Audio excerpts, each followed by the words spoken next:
I'm Alan Seslowsky, here with Joe Bartel from RotoWire.com. Derrick Henry is a consensus top 5 pick in redraft leagues. There is a push and a pull with him about his workload over the last 2 seasons. The year too early crowd is passing on him. What's the case for Derrick Henry, and tell everyone why you're not concerned? I mean, the case for Derrick Henry is the guy's insane. And he's got an insane usage right now in Tennessee. I get the concern, right? There's a ton of carries, ton of workload on his body, and we haven't historically seen a running back, at least in the last 10 to 15 years, do what Derrick Henry has done from a usage perspective and then been able to be healthy. And we've always been worried about the over 30 crowd when it comes to running backs and the decline that happens.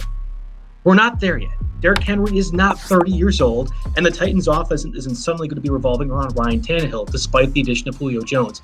I think Derrick Henry is a unique back, and we're in a unique time period right now where the body and the way you're able to make your body be effective for the NFL is a little bit different than it was 10 to 15 years ago. So we can't apply those same types of deals when we have different technology that's able to. I mean, this is not a LeBron James comparison, as much as I like to do these cross-sport ones, but I do think Derrick Henry is a unique enough body and unique enough type that he's going to be able to have the workload necessary, and the Titans need him to have the necessary workload.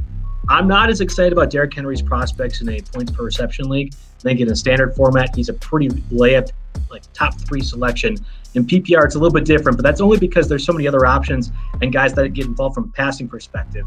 Whereas Derrick Henry has to make his yardage, running between the tackles, running away from players.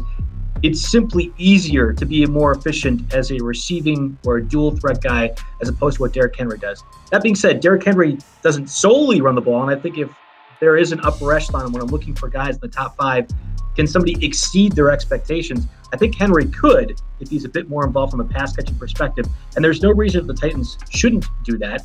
They've just kind of been, for whatever reason, ignoring it, but I think Henry has the pass-catching chops to be able to be effective. Try RotoWire today, free for 10 days. Get our premium tools, rankings, analysis, and breaking news alerts. No credit card required. Go to RotoWire.com/try.